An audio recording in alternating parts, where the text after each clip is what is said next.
आवाज कसा आहे?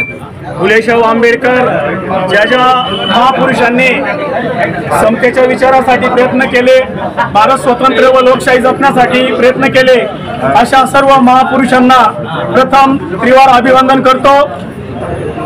आज या ठिकाणी परभणी जिल्ह्यामध्ये संविधानाची विटंबना करून ज्या जातीवादी किड्याने हा उद्रेक केलेला आहे आणि पुन्हा मनवादी हा उद्रेक करण्याचा प्रयत्न करून समाजाला भयभीत करण्याचा प्रयत्न करून शासनाने याच्या निषेधार्थ रस्त्यावर येऊन या ठिकाणी आमच्या भीमसैनिकावर हमले केले व खोटे गुन्हे दाखल केले, अनेक तरुणांना शिक्षणापासून या ठिकाणी वंचित करण्याचा हा मनवादी डाव आहे आणि तो डाव या ठिकाणी मनवादी सरकारने उभा केलेला आहे।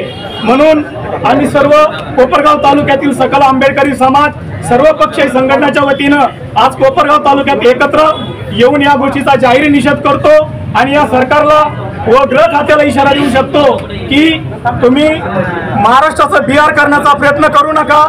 जर तुम्ही या ठिकाणी मनोवादी उद्रेक करणार असाल तर आम्ही सुद्धा भीमा कोरेगावच्या सिद्धनाथ महाराजचे वंशज आहोत, हे सरकारने विसरू नये, अन्यथा या ठिकाणी महाराष्ट्राचा बिहार झाल्याशिवाय राहणार नाही। आणि याची दखल तत्काळ सरकारने घेऊन तात्काळ ज्या पोलीस प्रशासनाने आमच्या सैनिकावर हमला करण्याचा आदेश दिला त्यांच्यावर ताबडतोब निलंबनाची कारवाई करावी व ज्या तरुणांवरती गुन्हे दाखल केले त्या तरुणांचे गुन्हे दाखल मागे घ्यावे, अन्यथा या आंदोलनाचे पडसाद संपूर्ण महाराष्ट्रभर पेटल्याशिवाय राहणार नाही आणि याला जबाबदार सरकार राहील। म्हणून हा इशारा समजून याची दखल प्रशासनाने घ्यावी।